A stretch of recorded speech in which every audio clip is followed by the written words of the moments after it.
کہ وہ پیر ڈھونڈتے ہیں اور اس میں یہ چیز ڈھونڈتے ہیں کہ کوئی با کرامت پیر مل جائے، اس کی کوئی کرامت سامنے آئے، اس سے ملاقات کریں تو کوئی کرامت دکھا دے، پھر اسے ہم پیر بنائیں گے۔ تو کیا پیر بنانے کے لیے کرامت دیکھنا یا کرامت دیکھ کر پیر بنانا یہ کیسا ہے؟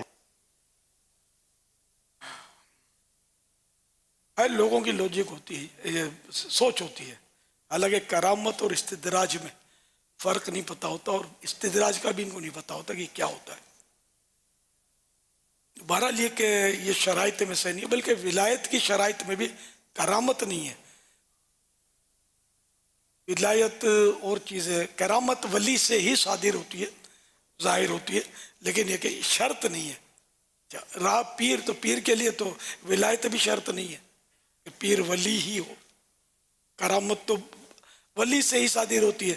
اگر پیر ولی نہیں ہے لیکن شرائط پیری مریدی کے پائے جاتے ہیں تو ہے تو وہ پیر کے قابل۔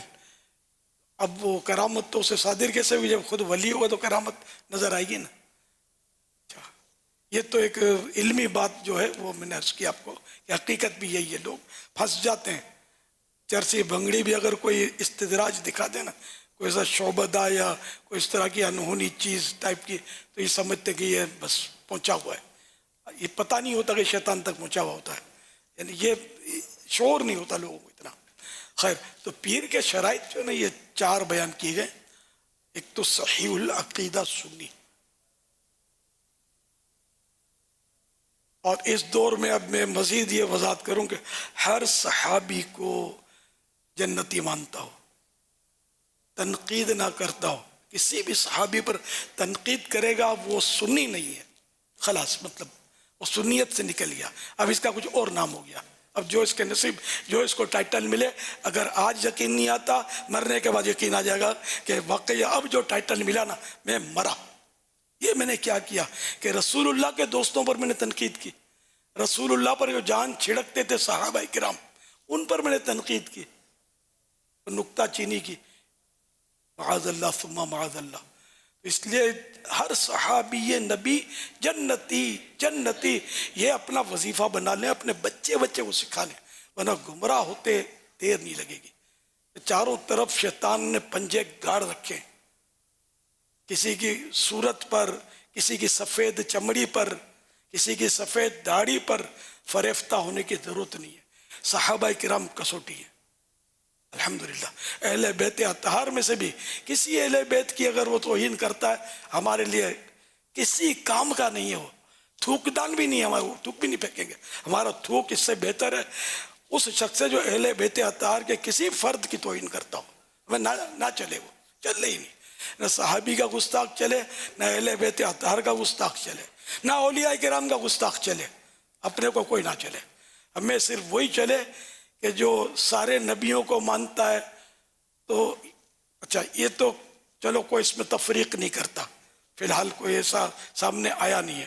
صحابہ کرام کے معاملے میں بعض گڑبڑ کرتے ہیں، اللہ ان کو توبہ کی سعادت بخشے۔ اچھا، تو یہ مطلب دیکھ کر، تو اب یہ کہ پیر میں 4 شرائط جو ہیں، تو وہ تو ایک عالم اس کا یعنی کہ صحیح العقیدہ سنی۔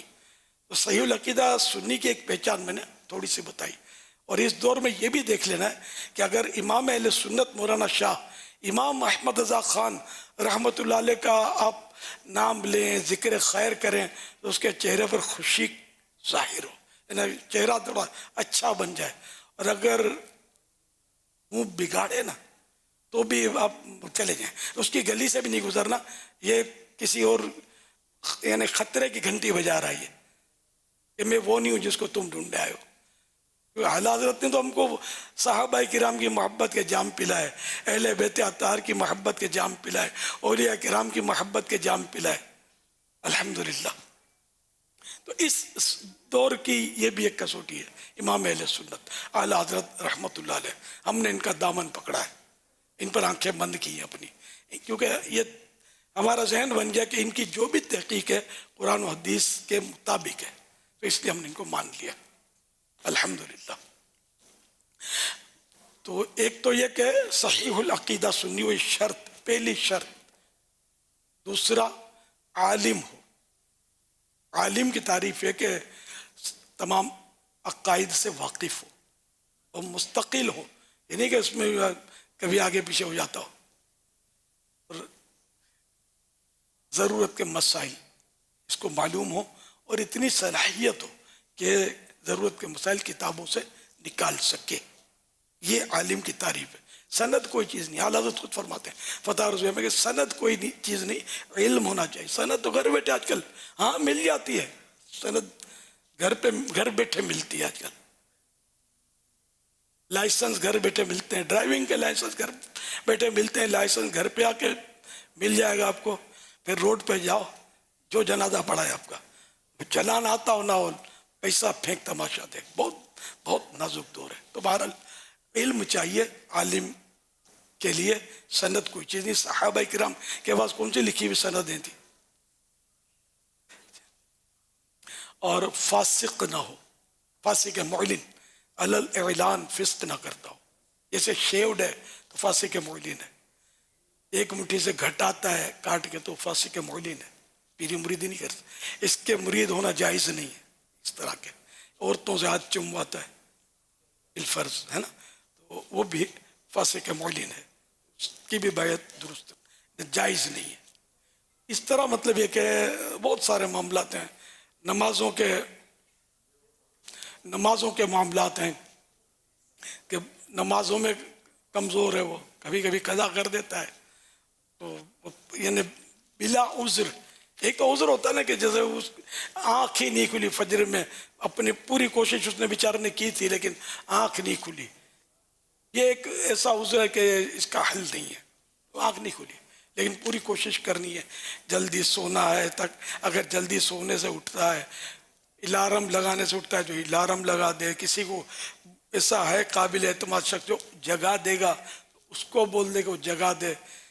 کم کھائے کہ زیادہ کھانے سے نیند گہری آتی ہے. ساری کوششیں کر لی پھر بھی آنکھ نہیں کھلی تو اب معذور ہے. اس کو یہ حکم نہیں ہوگا کہ ساری رات جاگا کرے، فجر کی نماز کا انتظار کرے. ارے یہ مشقت والی بات ہے نا. تو بہرحال یہ کہ یہ فاسق معلن نہ ہو. یہ چار شرائط اس کے اگر آپ یاد کر رہے ہیں تو انشاءاللہ آپ کو آسانی ہو جائے گی. اچھا، یہ ذہن میں رکھنا ہے کہ ہمارے پیارے آقا صلی اللہ علیہ وآلہ وسلم سب مخلوقات میں سب سے افضل ہیں، سارے نبیوں سے بھی افضل.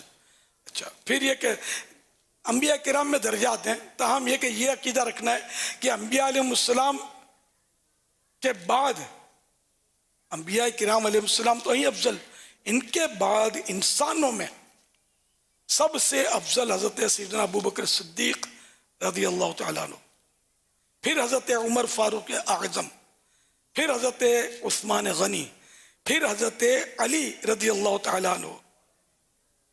اس میں بھی خطا نہیں کہنی کہ مطلب غلط فہمی ہو جاتی ہے. علیدہ پہلا نمبر، علیدہ خلافت میں چوتھا نمبر ہے، افضلیت میں بھی چوتھا نمبر ہے. ہمارے سر کے تاج ہیں، لیکن جو شریعت نے مقرر کیا ہے اور حدیثوں سے جو علماء نے فیصلے کیے ہیں اس کے مطابق اہل سنت کا جو عقیدہ میں نے وہ بتایا ہے. تو اب جو اس عقیدے کو نہیں مانتا وہ پھر اپنے آپ کو سنی کہنا چھوڑ دے، کچھ اور جو نام ہے واقعی وہ رکھ لے. دھوکہ نہ دے کہ میں سنی ہوں. سنی نہیں ہے ایسا شخص جو اس طرح کی مطلب باتیں کرے. تو اس کی بھی گلی میں آپ نے نہیں جانا، اس کے سائے سے دور بھاگنا ہے، ورنہ ہو سکتا ہے ایمان دے بیٹھے آپ خدا نہ خواستہ. اور حضرت صدیق اکبر اور حضرت فاروق اعظم رضی اللہ عنہما، یہ دو وہ ہستیاں ہیں کہ ان سے اگر کسی کو افضل مانا نا، کسی بھی فرد کو انسانوں میں کسی کو بھی افضل مانا تو وہ گمراہ، اسلام کے روح سے وہ گمراہ ہے، بد مذہب گمراہ، بد مذہب ہے وہ، سنی نہیں ہے وہ. یہ ساری باتیں آپ کو ذہن میں رکھنی ہے انشاءاللہ. اگر جینے کی خواہش ہے تو کچھ پہچان پیدا کر، ورنہ بولنا نہیں کہ ہم کو پتہ نہیں تھا، ہم پھنس گئے. کسی کے چکروں میں نہیں جائیں. اب کوئی دل جاری کرتا ہے، کوئی کندھا جاری کر رہا ہے، کوئی مطلب انہیں کچھ دکھا رہا ہے، کوئی زلفیں کندھوں کے نیچے لہرا رہا ہے، بڑا پہنچا ہوا ہے. یہ نئی چکروں میں نہیں پڑو. میں آپ کو صحیح بولتا ہوں، یکدر گیر و محکم گیر. امام احمد رضا خان رحمۃ اللہ علیہ کا آپ دامن پکڑ لیں، خدا کی قسم ٹھوکر نہیں کھائیں گے. اگر صحیح معنوں میں آپ نے دامن پکڑ لیا کہ انہوں نے صحیح معنوں میں ہمیں اہل سنت کا جو بھی نقشہ پیش کیا ہے یہ ان کا حصہ تھا، یہ پیش کر کے چلے گئے. اب جو بھی نقشہ بگاڑنے کی کوشش کرے گا وہ منہ کی کھائے گا، بہت مشکل ہو جائے گا اس کے لیے آخرت میں. تو بس یہ کہ اللہ نے آپ کو یہ بھی نعمت دی کہ دعوت اسلامی کا ماحول آپ کے سامنے ہے. دعوت اسلامی والے دیکھو کسی کی بھی توہین نہیں کرتے، نہ کسی ولی کی، نہ صحابی کی، سب کو مطلب یعنی کہ مانتے ہیں ہم لوگ. تو اس لیے مطلب دعوت اسلامی کا ماحول آپ کو ملا ہے تو بس اب اس کو مضبوطی سے پکڑ لیں کہ دو کشتیوں میں سوار نہ ہو. دعوت اسلامی کی کشتی میں سوار ہو گئے، اب یہ مدینے کی طرف چل پڑی ہے آپ کی کشتی. آپ بولو گے اس کشتی میں تھوڑا ٹانگ پھنسا دوں، اس کشتی میں ٹانگ بڑھا دوں، تو دو کشتیوں میں جو سفر کرتا ہے وہ ڈوب جاتا ہے. ایک بچہ بھی سمجھ سکتا ہے دو کشتیاں چل رہی ہوں، بڑا ماہر تیراک ہوگا نا، وہ بھی کشتی میں جا رہا ہوگا، دوسری کشتی میں ٹانگ نہیں رکھے گا، تو پتہ ہے کہ یار میں گروں گا، تیر کے نکل بھی جاؤں گا تو کپڑے تو بھیگ جائیں گے، پریشانی تو ہوگی. کہ دو کشتیوں میں سفر ممکن نہیں ہے. یہ مثال ہے سمجھانے کے لیے. تو کسی ایک کے ہو رہو تو کامیابی ملے گی. میں نے بہت کچھ آپ کو سمجھا دیا، اللہ کرے دل میں اتر جائے میری بات. صلو علی الحبیب صلی اللہ علی محمد. یہ جو آپ نے آج ماشاءاللہ سنی کے تعلق سے جو وضاحت فرمائی، جو پیر کی پہلی شرط ہے صحیح العقیدہ سنی مسلمان ہو، تو اب یہ کہ ہر وہ شخص جو بیعت کرنے کے لیے جا رہا ہے وہ سنیت کے تعلق سے صحابہ کرام علیہم رضوان کے معاملے کو یوں چیک کرے کہ وہ کہیں، تو یہ سنیت کی تعریف میں یہ دو تین چیزیں ہیں جو آلریڈی ہیں، مگر اس کو اب مزید اس کی میری سمجھ میں آ جائے کہ یہ وہ نہیں ہے جس کے تعلق سے کہا گیا ہے کہ جس کی طرف میں جا رہا ہوں.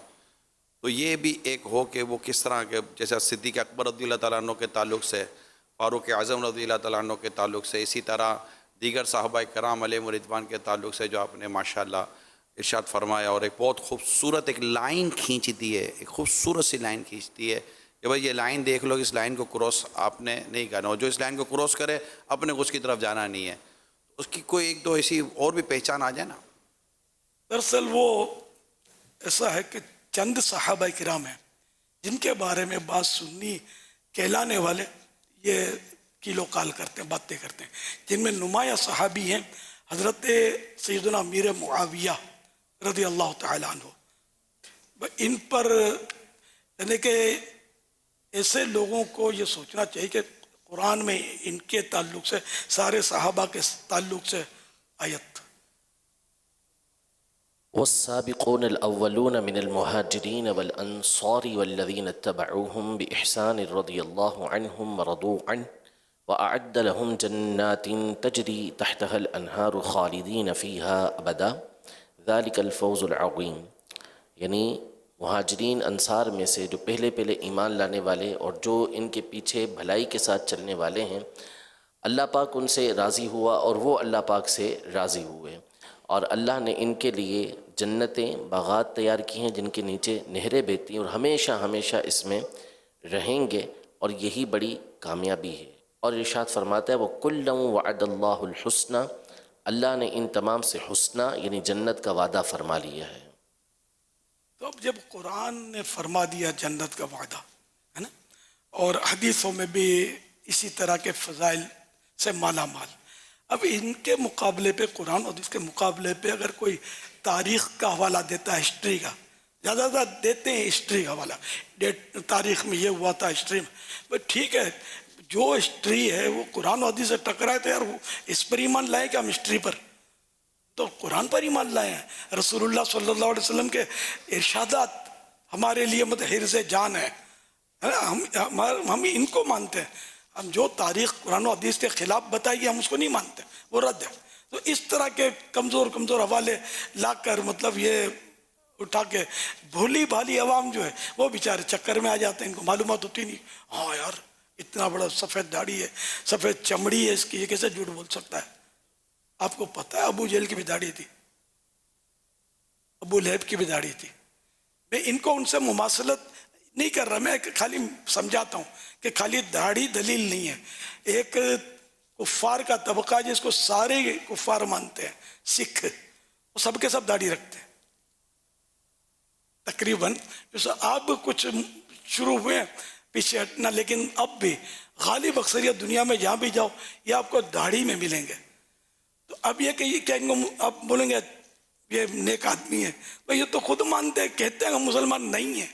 آپ زبردستی ان کو کیا بولو گے یہ مسلمان ہے کہ داڑھی والا ہے؟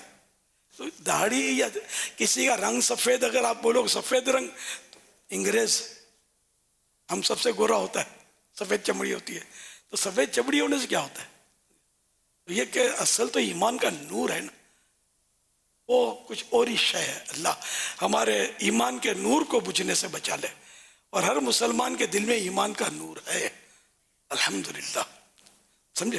تو بہرحال کہ اس طرح وہ باتیں کرتے ہیں، پھر بولنے کا انداز، الفاظ کا اتار چڑھاؤ، اور یہ سب ان کے چکروں میں بندہ پھنس جاتا ہے. اور ان کا مطلب یہ کہ ہم تو ڈوبے صنم تم کو بھی لے ڈوبیں گے والا معاملہ ہوتا ہے، کہ بیچارے خود بھی گئے اور لوگوں کو بھی لیتے جاتے ہیں، اور کچھ نہ کچھ لوگ ان کے چنگل میں پھنس جاتے ہیں. تو اس لیے حضرت امیر معاویہ رضی اللہ عنہ کے بارے میں کوئی اگر مگر کرے نا، تو آپ بالکل جتنا زور سے بھاگ سکتے ہیں نا بھاگ جاؤ، کہ کہیں آپ کو کوئی شیطان پھنسا نہ دے. یہ مبالغہ کر رہا ہوں کہ بالکل یعنی کہ سننا ہی نہیں ہے. حضرت امیر معاویہ رضی اللہ عنہ کے بارے میں کوئی سننا ہی نہیں ہے. ہر سنو تو صحیح، میرے کان بہرے ہیں. صحابی تھے تو صحابی، میرے کان بہرے ہیں. اگر کوئی بولتا صحابی نہیں تھے تو پھر اب تو کچھ رائے نہیں نا، اب کیا اس سے بات کرنی تھی. تو یہ کہ اس طرح کوشش کر کے، اب ظاہر ہے کہ آپ کسی کا اس میں اگلوانا بھی تو آسان نہیں ہے کہ آپ امیر معاویہ کو مانتے ہو نہیں مانتے ہو. تو اب یہ کہ اگر وہ غصہ کر جائے تب بھی مطلب سیاح ہو جانا ہے کہ اپنے کو نہ چلے.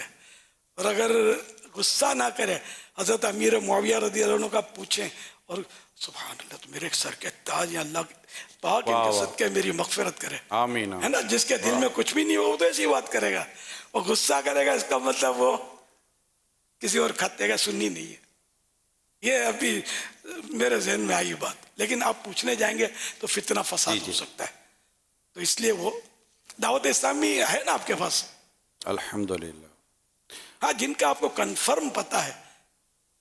جیسے الحمدللہ بے شمار ہمارے علماء ہیں جو ڈنکے کی چوٹ حضرت امیر معاویہ رضی اللہ عنہ کے فضائل بیان کرتی ہے. یہ سب ہمارے سر کے تاج ہیں، یہ علماء جو صحابہ کرام اہل بیت اطہار کے فضائل بیان کرتے ہیں، اور امیر معاویہ رضی اللہ عنہ کی شان بیان کرتے ہیں. تو ہمیں سے کیا جھگڑا ہے؟ اللہ پاک ہمارا ایمان سلامت رکھے. صلو علی الحبیب صلی اللہ علیہ محمد.